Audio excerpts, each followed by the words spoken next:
Hi, my name is Chris Liddle, and I am the host of The Lifestyle Chase. In 2018, I started this show to have meaningful conversations. I've interviewed over 100 different people, both in and out of the fitness industry. This podcast is something I'm incredibly proud of. Welcome to Season 4. Thanks for joining me. All right, so welcome to the Lifestyle Chase, and I will be the first to admit that for the second time in the show's history, I didn't properly press record. And so we are going through a lot of what we've talked to for the second go around, but we're nice and warmed up. We are ready. We've rehearsed. We are acclimated to each other's essence. That was a word that I used in the last appearance of Semaj, my guest for today. And just before I turn the table over to you, anybody that is tuning into this, Semaj is a return guest. He's been on the show for episode 128 for June 9th, 2020. He's been a guest host for the show for episode 140, August 24th, 2020. And without further ado, I bring you Semaj Hunter here for episode 202. How are you? I'm good, man. You know what? The second time around feels even better than the first time around. So, hey, anytime I get to spend with you is a great time. I enjoy it. I appreciate you. I was just so much more fired up for this go around because I think I was more awake. So we kind of got acquainted with where you've been in. So I'm going to be a lot more efficient with the questions that I ask. But first of all, just to kind of get everybody else up to speed, how's your day going today? What is one thing, my friend Mark Zarrett always says this, what is one thing that has made you happy in the last 2 weeks? Oh, dude, environment. My environment, I'm a big believer in trying to have as much influence or control over an environment as possible. And just where I am in the world right now, feels really good. Waking up with the sun feels really good. I'm sure it's the same sun that's in New England, but it feels different. Waking up to the space, to opportunity, just my overall environment feels really good. The apartment that I'm in, my workstation, all of it. I love it. And so you are on the road right now, and we were talking about it a bit before, but just to bring the audience up to speed, based on where you were before, when you were last on the show, and where you are now, what has been the journey from point A to point B kind of thing? Yeah. On the road is an interesting way to put it, because I'm never fully in a location. I aim to be semi-location independent. So right now I am in Querétaro, Mexico. For those who don't know, it's about 3 hours north of Mexico City, central Mexico. And yeah, I'm absolutely loving it. It's a different space, very much so out of my element in terms of language, and in terms of some of the norms that are here. But a learning experience nonetheless, and an amazing time. Yeah. I like that. And we were talking a bit before the episode about what sort of stimulated the move, what inspired it. And I kind of want to touch base on the moment that you made the choice that you're going to do the thing, essentially. Yeah. What stimulated the move this time? It's been stimulated, right? I again, I just really value being location independent. So where I am in the world, I feel should be my choice. The whole idea of a world citizen versus citizen of just a single place, right?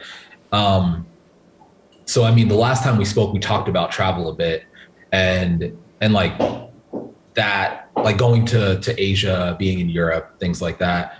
This is really just an extension of that. COVID kind of put a pause on everything. And it was definitely a needed pause. I think I needed to reassess how did I want to approach work?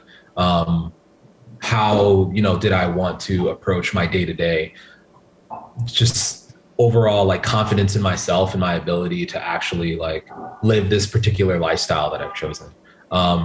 This time around, I think we had adopted a dog at the beginning of COVID, and we were kind of stuck per se in a location for a period of time. So it gave us a lot of time to think about, well, what does the world have to offer us? What are our options? And we decided that flying, around with the dog probably wasn't the best thing for her. So where could we drive to? She loves the car. Like where could we get to? And when I looked like all the way north and all the way south, like you can get pretty far north. Granted, like in a car, you hit snow like pretty quickly, right? Coming from the Northeast. But I mean, I think the furthest south I can get is somewhere past Costa Rica. I don't remember like where that land bridge starts. Starts and stops, but you can get pretty far. So we looked at Mexico. Like Mexico's probably, it's one of the biggest places like in Central America. What's there? We hadn't really looked into it before, hadn't really researched it. And when I looked more into it, it just seemed like a no-brainer. Like, let's start there. It's close to family. Like it's an easy flight over.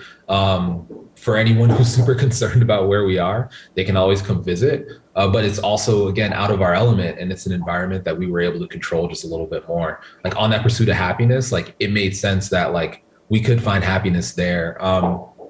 Granted, like happiness I think is something that we create, but how do we create it? I think, our environments are a super big part of that. So yeah. So it sparked probably the beginning of middle of last year, beginning of this year as like, this is definitely going to be a thing that we're going to do. Well, I mean, this past period of time gave people a lot of space to ruminate on things, to really like think about like what do we want from life, what tests us, what helps us grow, what environment do we need. Were there any resources or books that you kind of dove into during this past period of time? Yeah, I mean, my biggest resource is people. I'm not one that's shy. Like once I know who you are, I'm going to try to talk to you. Heads of the field, like I've probably gotten a message from me at least once if like I follow their stuff. Like friends on Instagram, like I have friends in our field that we've never met in person, and I'm sure like COVID has done that for a lot of us. I mean, we've had a relationship for probably the last like almost 2 years now, and we've never actually met in person. Yeah. Right. So that's kind of the norm at this point. So I very much so looked into people, like who was doing it, and I forgot who said it to me. It was I think it was one of like my college mentors who said, like, if you want to do something, go find out who's doing it, because someone's doing it, right? And so I just started searching, like, who is venturing through different areas, like who's traveling, who is location independent, who's doing it and working, various independent jobs versus working for corporations. And I found a lot of people like in Mexico who had just very positive things to say for traveling through Mexico. I was able to reach out and have like one-on-one conversations with those people, and they made it more real for me. It was like, oh, it's not just an idea, it's not just a dream, it's a a possibility that there are steps that you can take to make it manageable and easy, and you can definitely do it. So I really like that you outlined that, because that's a big part of the podcast. Like if a person's really paying attention, they can almost see what's going through my brain based on the conversations and the guests. And like, I'm just answering my own questions and everybody else is along for the ride kind of thing. And it's just like, it is so true. If you want to do something, if you find people who are already doing it, you're probably not going to do it the exact same way, but you're going to learn some things and you're going to get much needed perspective and insight. What were some things that kind of stood out to you as you were making these connections and new friendships and having these conversations? Well, I mean, one of the biggest things was that there's this perception of Mexico, and at least the United States, that it's, I don't know, poor. That there aren't opportunities here, that it's dangerous. And not to say that there isn't danger and there isn't poverty and there aren't people who lack opportunities, but I think that's the case for anywhere you go, right? In the United States, that's true. In Canada, I'm sure that's also true. In Mexico, that's definitely true. But there's so much more than that. Like, it's a place full of culture. It's a place full of opportunity. It's a place full of business and growth and love and connection. And there's so much nuance to it. There are people that absolutely love being here and could see themselves nowhere else. So there has to be something, that I was missing out on. And when I spoke to those people, I was able to see that. I was able to see like where they found those things that they were looking for, that they didn't necessarily find where they were coming from. And so, yeah, it's been really cool, like seeing it for myself and not just, leaning on the ideas of what, the media has to say or what people just think based on secondhand conversations. Yeah, well, I like that. Earlier in our conversation, you mentioned like how far north you could go, and I got excited because Canada. Would you ever travel to Canada? That's something I wonder about a lot of my American guests. I'm like, hey, like I talk about going to the U.S. Do any Americans ever think they'll make their way to like Edmonton or even Alberta? Dude, yeah, absolutely. Would I drive? Probably not. I'd fly. um, yeah, so dude, I've thought about that for a bit actually, like coming up your way and like hanging out for a bit. But yeah, it's definitely in my book of things to do. I've been to Montreal. I have some friends that are from there, and they had their wedding was there. Yeah. And so like we went up there for a little bit, but outside of that, I haven't been to anywhere else in Canada. So I'd love to kind of check it out. I hear like as you go through it, it changes a lot, it becomes very different. Oh, it's like night and day different. Like to put things into perspective, the furthest east that I have like actually traveled to, not like a connecting flight, has been Saskatchewan. And so that's like half the country. Like I've just been to one half side of Canada. Then the other half of it, I've never even been. Like I haven't been to Manitoba, or I've been to connecting flights, like stopped in Toronto, stopped in Ottawa, but never actually like explored the city. I haven't been to Quebec. I haven't been to the Maritimes. I haven't been to the Northwest Territories or any of the territories. So it's just like, it's crazy how much is in our own backyard that is yet to be discovered.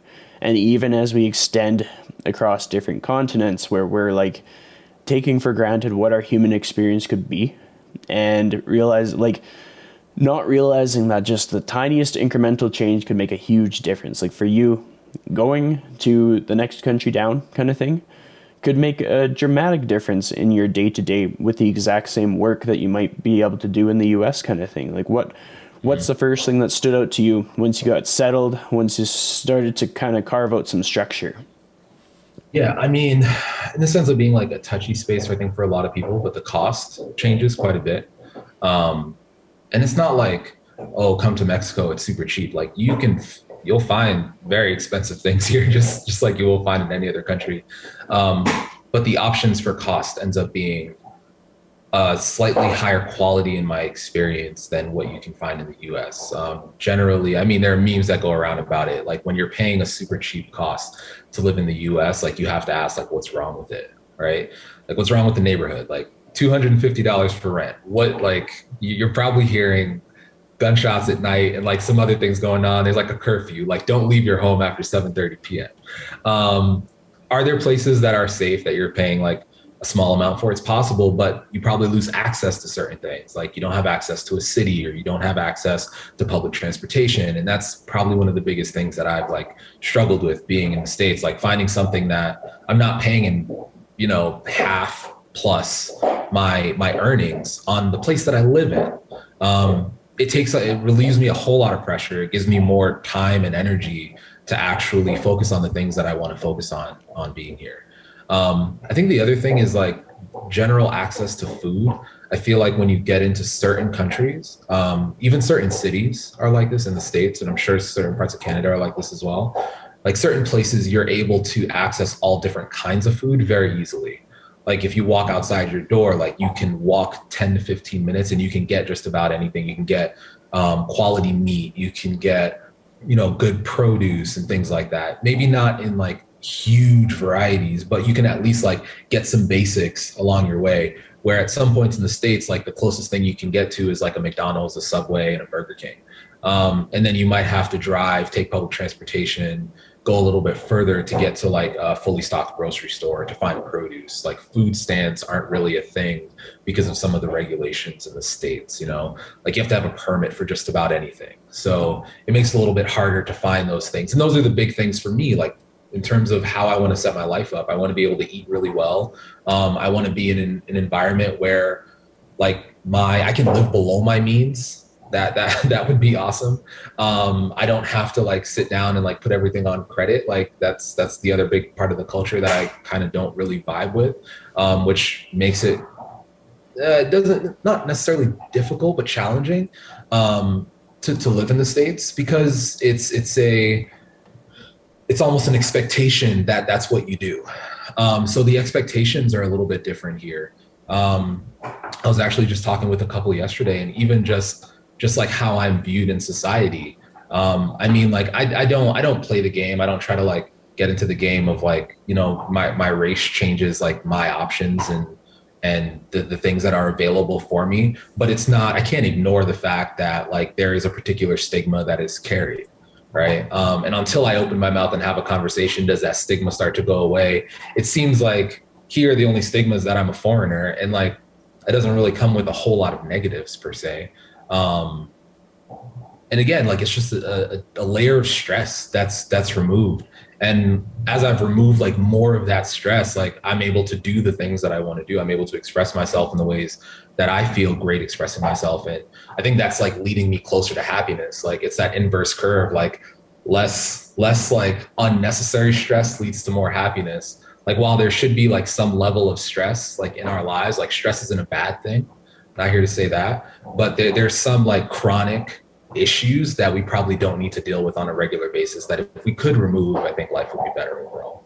That was like loaded with things to like think about and speak on, and I'm just trying to like unpack what I'm thinking about first. But I mean, just like even the part that you brought up about how your lifestyle could change just kind of based on like the different like stigmas that are in your environment kind of thing, like that is huge. And talking about the access to food, like the other day I was looking around my neighborhood, and because like with different changes in the city, like they, for a while it was popular to have those like box stores. Like you go, and in Edmonton, and we have places called like South Common and like West Common. I don't know. They're all common or this or that, but it's just basically box stores where you can't walk between them. You have to drive, or else you'll get like hit by a car.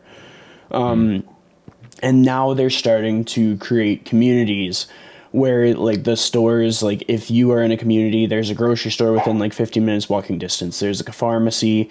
There is all the services that you need, and the infrastructure is set up in a way where you can walk, which I think is kind of important in like a world where people sometimes struggle to create the ideal environment, or they struggle with addiction, or they struggle with not being able to get their energy balance high enough to be able to live a balanced lifestyle kind of thing. Like if they're going to be in a calorie deficit, they have to cut their calories so much because their lifestyle doesn't support them walking that much.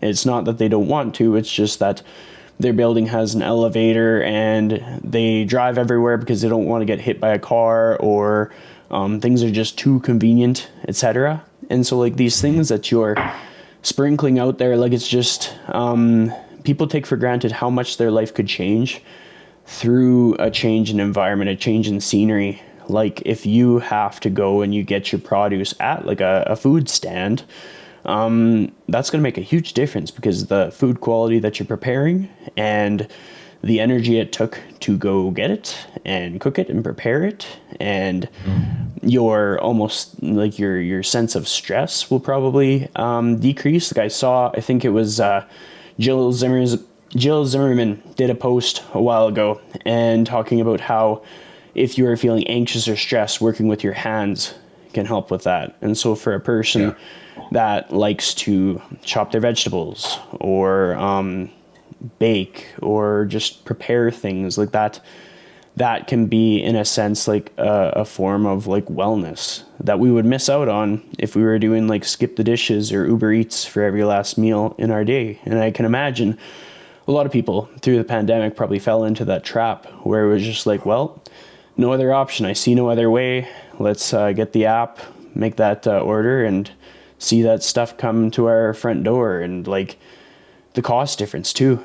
Like then you have the financial stress. You talked about living below your means, like having less stress about putting things on credit and just wanting to be able to focus on the things that matter in life. So hopefully people are kind of taking those pieces out of what you're saying. One thing that I wonder is, as you're getting this stuff all figured out, when it comes to your own like career, your own goals and aspirations, how do you strategize those next steps? How do you come up with your game plan to grow and develop and progress?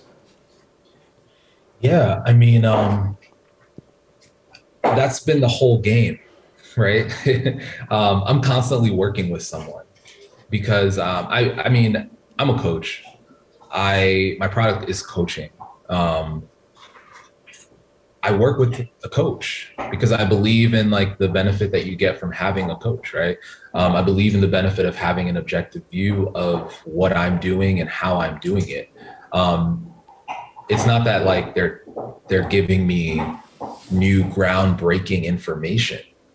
It's that there's someone outside of myself who can look at things like without my personal biases and like my particular point of view, which creates a huge benefit for me to move past things that I've been struggling with, right? Like if you have a wall in front of you and someone can see that there's a way around it and you can't see that far, like it's not that they like have, something above you. They just have a different viewpoint, which I think ends up being super valuable. So that's how I've honestly been setting up like career aspects, like, just working with someone to say, this is where I'm trying to go. Working cohesively to develop a plan in order to get there. Because I think that's the other part about it. It's not just like saying like, hey, I hired a coach. They're going to like supply me all of my needs and fulfill my wildest desires and goals and all that other stuff. It's like, no, at the end of the day, like I have to do the work. Just like, I say that same thing to my clients, like you're the one doing the work. Like, don't thank me. Like, I'm just here as a guide. I'm here to help you through the process. I'm here to kind of help you through those conversations that you've only had inside your head. So that's been the most like beneficial thing for me, like while we've been here, is like talking to different people. Even like, you like chatting with you on a regular basis has definitely helped me to work through some things. Having various conversations with colleagues over Zoom. Everyone to me has the potential to be my coach. If you're talking to me, if I've ever asked you a question out there, like you've been a coach to me. I've definitely kept it as something I use to move forward. Well, I definitely see things the same way, which is, I think, why we get along. It's why you're back on the podcast again, just like having that open mind to see what opportunity is in front of us and see how we can grow through creating like quality, meaningful connections and stuff.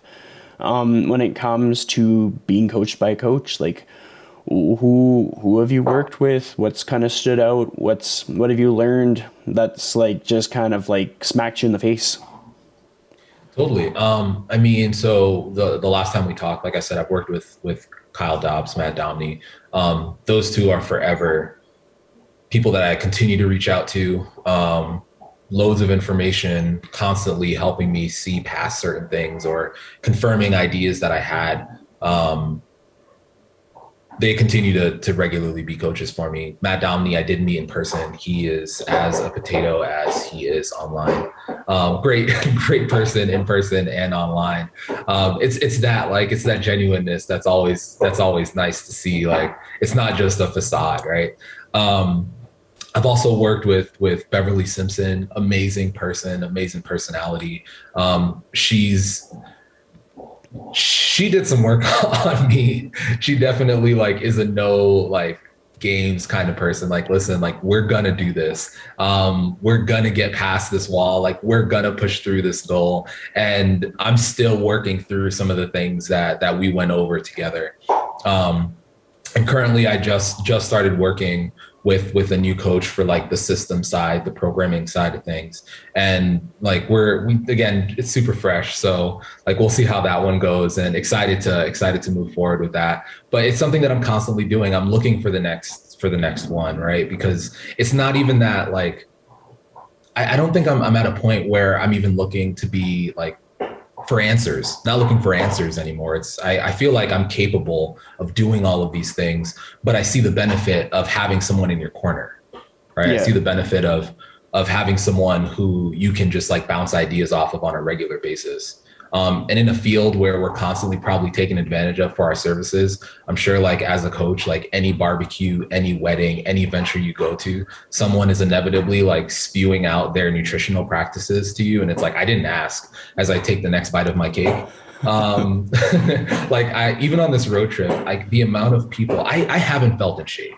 Like I've worked out, yeah, but you know, I haven't just done the things that I normally do. And every time we've stopped and asked someone about food, they've always said without fail, like, you probably don't want fast food. And I look around and I'm like, who are they talking to? Like, yeah, just show me where the next, like, you know, Chick-fil-A is. I'm fine. Like, just let me know like what's good around here. But yeah, it's like people see us, whether, you know, if you've been in it long enough, they're like, oh, you lift, like you work out. Let me talk to you about like my workout routine and let me help you out. And they're not paying you. They're not like, oh, let me Venmo you some cash for your hour of time that I sat down and took away from you at this bus stop. But it's nice to see that within our field, like the people who are around are consistently using the resources, right? Because they see value in it. Like coaches have coaches. Coaches get programming. Coaches reach out to other coaches for advice. And that's something that I'm just constantly doing. I'm constantly trying to make sure that the field that I love, the field that like has given so much to me is something that I'm consistently giving back to as well. Yeah, I mean, there's a lot of commonalities. Just the fact that you brought up Kyle Dobbs. That's the template to the show. I like to have a Kyle Dobbs shout out whenever possible. And it's nice to hear that Matt Dominy is the way he is. Like, I mean, an account like his, you gotta assume like he's not hiding anything. That is who he is. Like, and I mean that in a good way. If anybody ever doubted it, it's just like, I think with him, because sometimes he'll see things in ways that are enlightening for me. Like, I'll be like, oh man, I never even thought about that. Like, some of the posts that he shares, because I feel like sometimes I'll follow and connect with people that I agree with on all fronts. And then sometimes I'll follow and connect with people where I'm like, okay, that made me think really critically. Like the memeing. At first I was like, oh man, I don't know what I think about the memeing. And then as time went on, I was like, okay, well, I mean, as a means to an end, this is a vehicle to accelerate a person closer to their goals. When we're thinking like bluntly, as far as creating the environment that we need financially to live a sustainable lifestyle, then it makes more sense. But before I was open to understanding that, I was like, well, it just kind of, it looks sloppy, or it's harsh, or it's quick, and it isn't as concise and articulate as it could be. But as time went on, I evolved. And I think anybody that's not open to evolving just misses out. It's not like they're doing it wrong, but they might be missing out. And also with your shout out to Beverly, that's someone who I have had a few chats at length with, like with the Instagram DMs and all that stuff.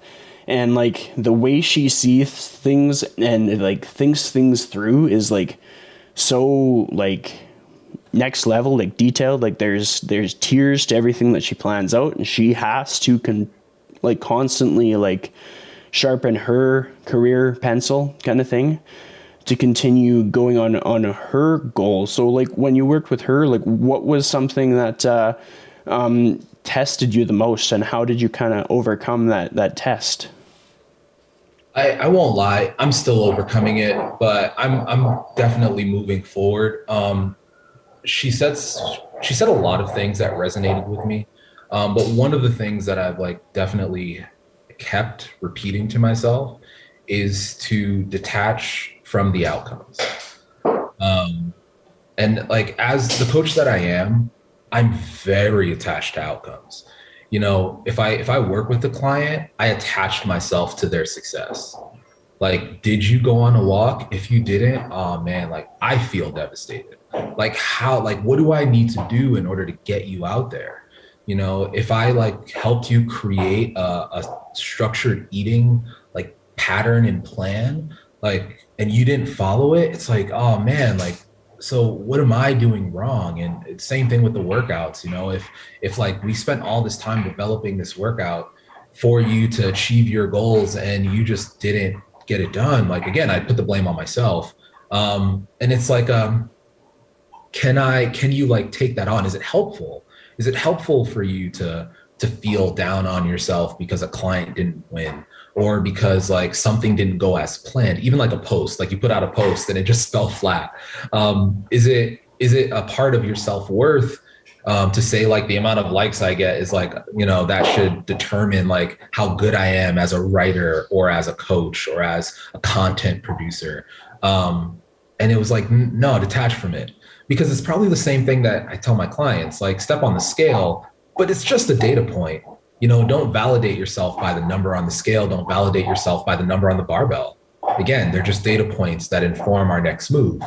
So when she said detach myself from the outcomes, I started putting out more content, I feel, right? I'm still trying to organize a way to like put out content more consistently, but I started putting out, like, I mean, you messaged me probably a couple months ago and you're like, hey, is everything okay? I haven't seen you at all. Yeah. And it wasn't that I wasn't around. I was still in there and I was still doing things, but I was like very much so like, I don't know what to put out, because like, what is going to be the thing that I need to say to people for them to hear? And I think she got me out of my own way, in that sense, where I started viewing the content as like, as tools. They're tools that I'm going to use, and then I'm going to have particular outcomes from those tools. Then I'm going to use those outcomes to make the decisions that I need to make moving forward. What are the questions that people need answers to? Okay, cool. Like I'm seeing that there are more like responses from nutritional things versus training things.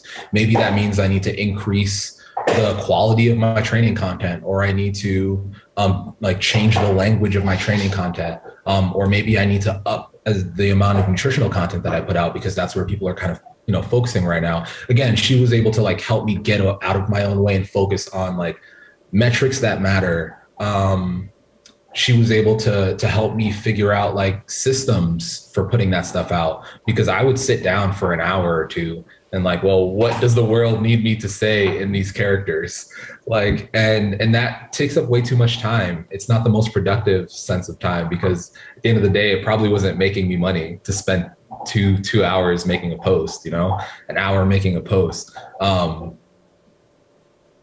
like, how do I relate that to like, how do I make my business better? Like, okay, great. So, am I putting out content with a good message, like with the message of my audience? Like, am I attracting the right people on a regular basis? Am I able to like actually connect with those people and talk with them and solve their problems and the unique problems that are out there? So she was able to just kind of like point out all these areas that I think people attempt to do like on like a certain level. And she like really broke it down into various systems, and it just made it easier for me to understand. It made me more efficient at putting things out, putting things together, that I think have been like more helpful for the people that I work with and for others as well. I like it. And I mean, it just goes to show, like, with all facets of our life, having other people involved is like incredibly important. I mean, in the last year or so, I started to virtually see like a counselor, where I was able to unpack a lot of like the stuff in my head. And it might not have always been negative things. Sometimes it was just like a jumble of things, like so many thoughts that I had to deconstruct, and to be able to tell somebody else, have them organize it, and then bring it back to me almost helped me in all ways. Like, it helped me personally, but then it also helped me in like how I make my daily decisions in my business and in the content. Like, after my very first session, my content just changed like a light switch, and I started to catch myself as I started to do things that would typically waste my time. And so on all facets, it's very important to have other people involved, whether it be like within the fitness field or even just having like allied services, like just a person could have like a massage therapist that helps them kind of feel grounded and recovered and stuff, or a person could have their counselor or therapist that helps them to clear their head so that they can go to things with like a clear mindset. With all of that being said, has there been anything non-fitness that you've tried in the last couple of years? And it could even just be like a new way of cooking. It doesn't even have to be that complicated.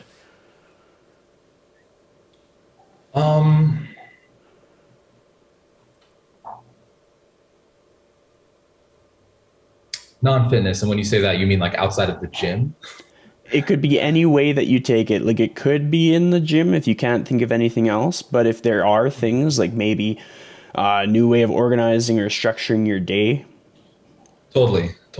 I mean, I think one of the things that has worked for me really well is I was listening to the audiobook for Atomic Habits, and one of the sections in it talks about the catalyst to a habit, not being the habit itself, but being the thing that happens before the habit. And I think he uses a story of a dancer who every morning she goes to the gym, and how she like sets up her day is that she has her clothes ready, it's out, and she goes outside to the curb and she hails a cab. The cab takes her to the gym every day. The habit isn't going to the gym, the habit's hailing the cab. So I think starting to, and this is not just fitness, this is probably everything. I've actually like extrapolated this out to everything in my life right now. What's the smallest thing that I can do? The minimal effective dose, the smallest amount of change that I can make for something to grow and to occur, right? Like when we look at fitness, it's the same thing. Like we're starting with like that bottom end and then progressive overload. I started doing that with habits. Instead of, treating my 315 pound squat for 10 habit, like whatever that is, like, I want to journal, for example. And I started doing that recently where my journal currently is a 1-sentence journal because I'm horrible at journaling regularly. Like it's something that like I know I need to change because I think it helps me personally. But anytime I sit down to like write a bunch, I just end up like zoning out, like my mind is somewhere else. So I've been writing a 1-sentence journal, and it makes the journaling habit a lot less stressful and a lot easier to manage. It takes me less than a minute to do. It still gives me reflection over my day, so it checks that particular box. And it's, again, forming that habit of writing. And eventually I'll move into like a 2-sentence journal. I may move into a 2-minute journal. I may move into a 5-minute journal, 10-minute journal. I may journal before bed and tie it to other particular habits, journal after brushing my teeth at night. My dog wants to say hi. Yeah. All right, bye. So journal after brushing my teeth at night or whatever that might be. So I've tried to relay that into other things. Like how can I make these things that I want in life easier? And it kind of ties back to environmental design. Like how do I make eating produce easier? Like it's probably an over exaggerated one, but I moved to a place where I can find produce easier. And I mean, like, maybe if health is like that important to someone where it's like, I really need to change this thing, and all that's in your neighborhood is like McDonald's and Burger King, and you have the option of just moving a couple streets down to a neighborhood that has a weekend farmer's market. Like, I mean, that might be all you need to do in order to change that particular habit, right? So I've been trying to break things down into what is the smallest thing that I can do to make change. Instead of like adding in like extra walking into my day, shout out to Dean Guido, who's like getting everybody off their butts and actually walking. Instead of just saying like arbitrarily, I'm going to add in walking, like I'm trying to say like, I'm going to walk to the gym. I'm going to walk to go get my groceries. I'm going to like, where am I going to walk to? What would I normally do? If I get coffee in the morning and it's less than a mile away, like, come on, I'm going to walk and go get my coffee. I was talking to a client last week, and we made the goal of like, exploring a neighborhood. Like that was his thing. Like he loves exploring neighborhoods. And I was like, cool. the metric of walking might not really work for this person. Let's talk about exploring neighborhoods. So for 20 minutes every day, you're going to explore the neighborhood you're in. I don't care if it's the same neighborhood, you're just going to explore it. And the thing you're going to do, the catalyst for change, is you're going to pack a rain jacket wherever you go. Because I don't want there to be a reason why you don't go on this exploration venture of your neighborhood, right? And I think he really enjoyed that. He did a really good job at like, it rained one day and I just threw my rain jacket on and I was able to go out, versus the excuse that we all make, right? It's like, how can we minimize the excuses in life and like cause there to be more room for action? Because I'm a big believer that everything is either an excuse or an action. Like we're either like making an excuse as to why we didn't do something, or we're doing the damn thing. So how can I minimize those excuses? How can I make room for more action to get it done? I love it. And you talked about the Atomic Habits book, and I've recently been listening to another book, and I'm actually going to pull up the title because it was that good that I don't want to forget to tell you about it. So on Audible, I actually got like a free book as part of my membership, and it's called Hello Habits by, I'm going to butcher this, Fumio Sasaki, and it's a minimalist's guide to a better life. And so when we publish this, you can go back and check out the title, but like it's helped me see things in so many different ways. It talks about addiction for people, and that could be addiction to anything. It could be addiction to the crazy habits we have, like maybe watching Netflix, or for some people it is just straight up like beer. And just having that as something to kind of think through and process and revisit some of the things that I think I'm doing well, and realize like maybe some faults in some of my processes, I think is so valuable. And anybody that hasn't checked out the Atomic Habits book, I highly recommend it. Like, I mean, within the compound performance umbrella, there is like the behavior change coaching with Gerard and Samira. And I think their presentation, like I really enjoyed it this past, I was in for the Q3 mentorship. And so I got to see their presentation of their, like essentially like lifestyle coaching, and just to be able to understand those other dynamics of everything that goes into living our life and that pursuit of happiness was pretty powerful. And I like, you brought up the fact that making a move, like in where you live, could be, maybe it would be over exaggeration for some people, but maybe it would be exactly what a person needs. Because when we think about the investment that we make in personal training, like for some people, I've had some clients that their role in me being their trainer, they essentially paid my mortgage as I was their trainer because of how much of an investment they made in themselves. And so essentially, like if a person wanted to see things through another lens and make a big change in their life, they could just move to the 7th floor of an apartment that had stairs and just commit to take the stairs instead of the elevator. Right. Or they could, like, just that simple suggestion you made of like moving to a neighborhood that offers a weekend farmers market consistently. Because I mean, in Canada, we have plenty of those. I think a lot of communities, if you look hard enough, they have these sort of like grassroots initiatives. They have people who are trying to make a go of the small business and everything like that. And you get to know the people who are creating the food that you eat, and you get that community mindset. You're making friendships, and you kind of get some peace of mind as to what you're eating. And it might sound hippy dippy, but if a person truly wants to make a big change in their life and they don't see how it would make sense through like the gym lens or through the getting 20,000 steps with your step counter lens, just change it through environment. Because I think totally we only get one shot at this thing called life. So we have to set ourselves up in the best way that we can. When we think about like all the things that are coming up before like the end of the year, like do you ever get like anxious before a new year that you haven't accomplished some of the goals that you set out to accomplish, or are you pretty loosey-goosey with that stuff? I get anxious every Monday. Like totally, like it's like, is it the weekend? Crap, it's Sunday again, damn it. Yeah, I mean, I do. The end of the year doesn't really mean a whole lot to me personally, because I've kind of adopted the idea that I don't really plan past 6 months. Like I have a framework for where I'd like things to go. Um, but I don't really think I have a whole lot of control over what happens 6 months from now. Right? Like I have control over what happens probably at the end of this quarter at most, I think. Like if I do something today, it's going to like travel into the next. I can do something massive enough to travel into the next 3, 4 months.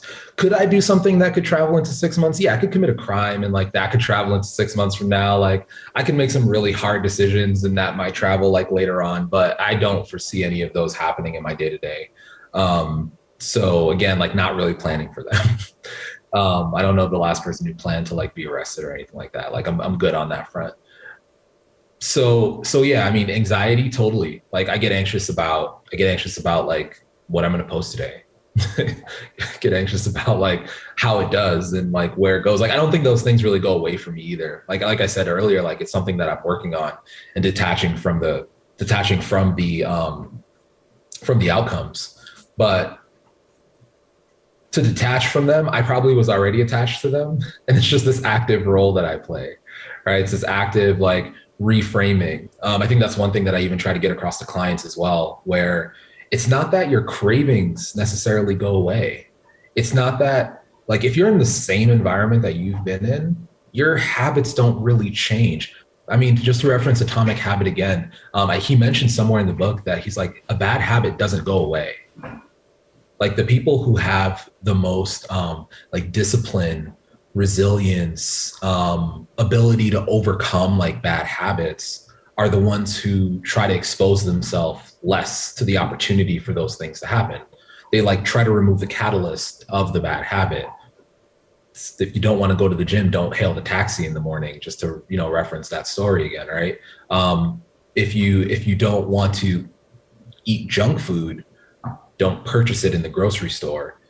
It's not that you won't eat it ever, because I think that's what some people think. Like if I don't have it in my house, I'll never have the option. It's like, what world do you live in? Come on, like you go out with friends, like you do all these things, like life goes on. You're not a hermit in a cave. Like you're going to come across potato chips again. Like you're going to come across chocolate cake and donuts. Like it'll happen at least once a month in the most like social people environment. Like, like you're probably going to come across donuts, even if you're just driving down the street on a regular basis. Not having them in your home is not going to really like cause you the biggest thing, but it's going to limit the exposure that you have to that thing. All right. So, yeah, I mean, I think that trying to limit like how I view those things is going to help me in the long run. But yeah, anxiety, anxiousness, yeah, I'm always feeling it. Just trying to figure out what I need to do next and how I need to better improve the systems that I have available. Definitely. Well, I mean, I like that you shared that. You kind of talk about like anxiousness around social media posts. And for myself, like something that's been brewing for me is just like I get anxious over making new connections because I hold such a high expectation that it's like I want to make more friends, but I'm scared of the idea that what if they don't like me kind of thing. And so that whole concept makes me anxious because I'm like, I don't want to be misunderstood. So I'm going to be very careful about everything that I say. Or I don't want somebody to speak ill of me. And so I'm going to try and put out a disclaimer every time that I start a new interaction without realizing that maybe most interactions are going to come with the benefit of the doubt. That if a person is just getting to know me, then all they know is what I am showcasing. And if I am showcasing the best version of myself, then I have nothing to worry about. But it's things like that kind of like bubble up in my head. And then I see from my perspective, you talking about social media, and I'm like, I have to like restrict myself from making more social media because I just like put it out there, boom, put it out there, boom, put it out there, boom. Because like it was just, I think my use of Instagram has never been for popularity or for growth. Like I think I've accepted the fact that I'm willing to make quality connection over growing my Instagram account. Like I'm never going to be a very fast growing Instagram account because of the choices that I make. and I'm okay with that, and I accept that. And so then it totally alleviates the pressure on my content creation, because I'm like, 4 people are going to see this, but 3 of them are going to hire me, or 10 people are going to like this, but 8 of them would come to my birthday party, kind of thing. And like that matters more to me, and that's helped me in that process. But like, if you're hearing from me that I kind of overthink meeting new people, whether it be in a gym environment, whether it be in a work environment, etc., like what is your perspective on that? Is that something that comes easily to you, or is that something that's difficult?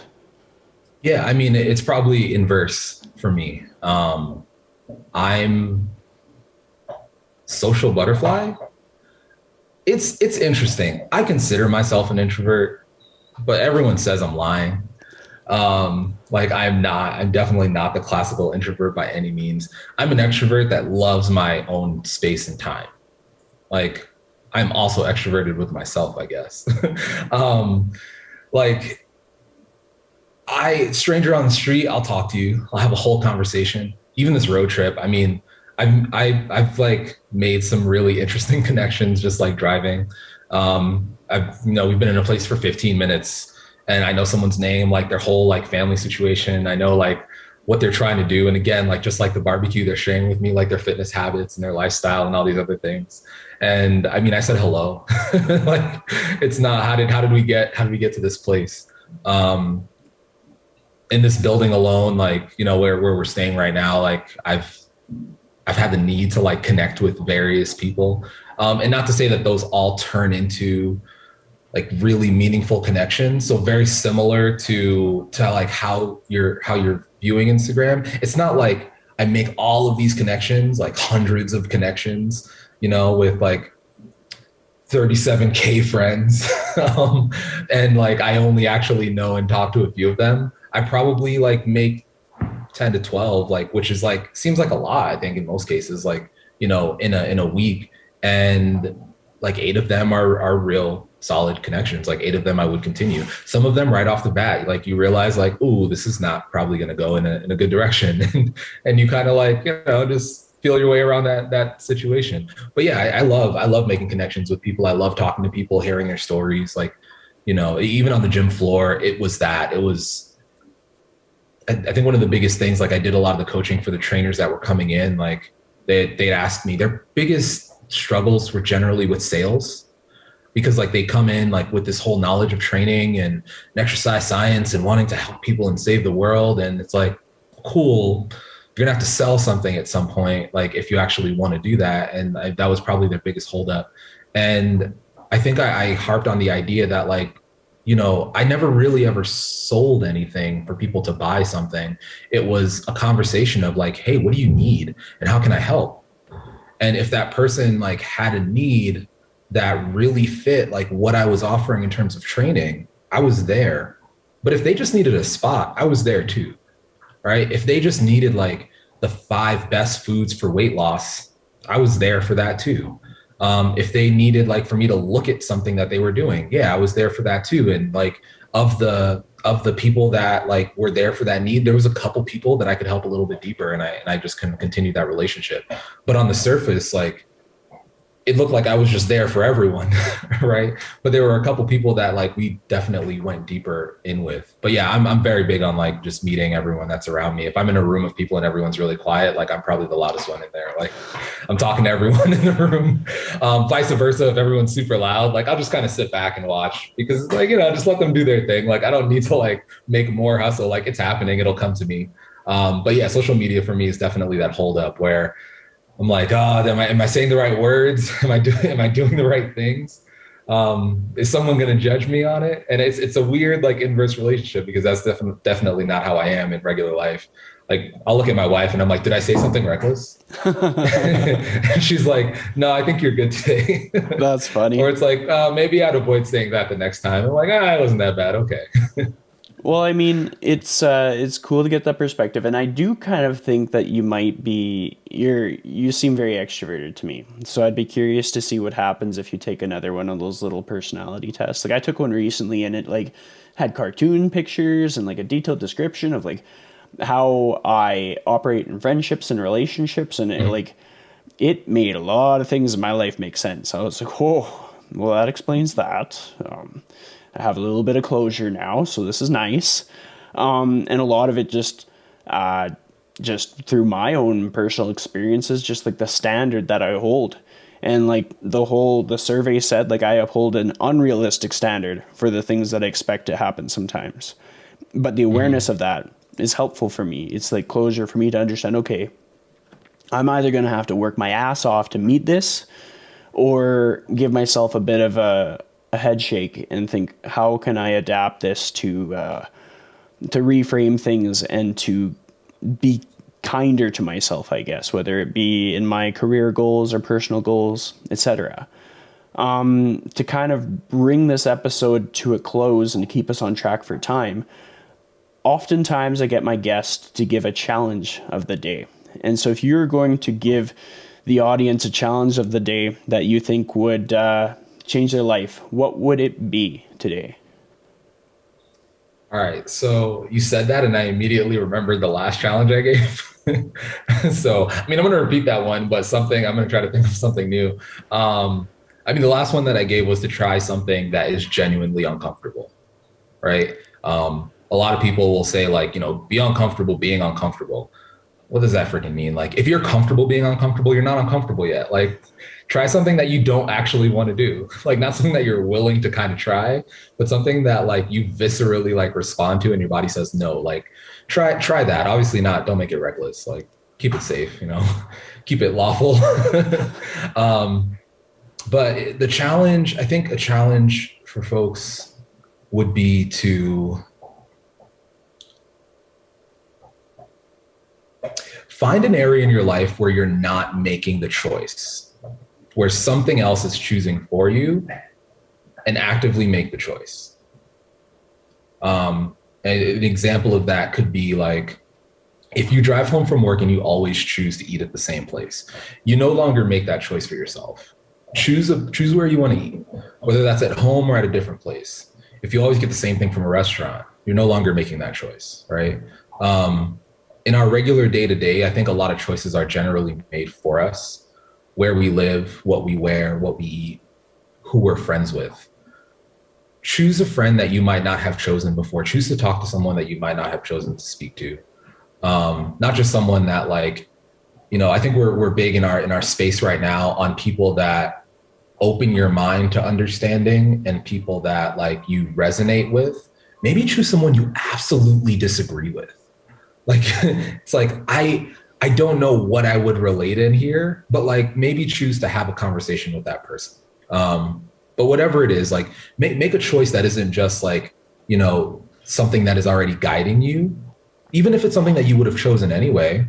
Like, I think that's fine too. But if you're actively making that choice, I think being an active participant in your own life ends up carrying a lot of value and super important.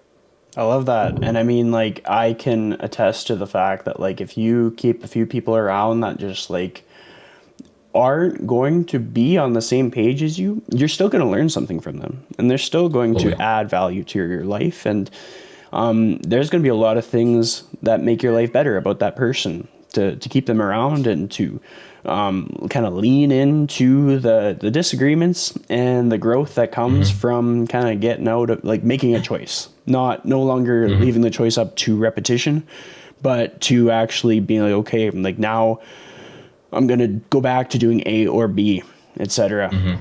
But with that being said, I'd like to thank you so much for coming back on the show. It's been great to have you back. It feels like it's been too long. Dude, thanks for having me. It was awesome. It's always a pleasure.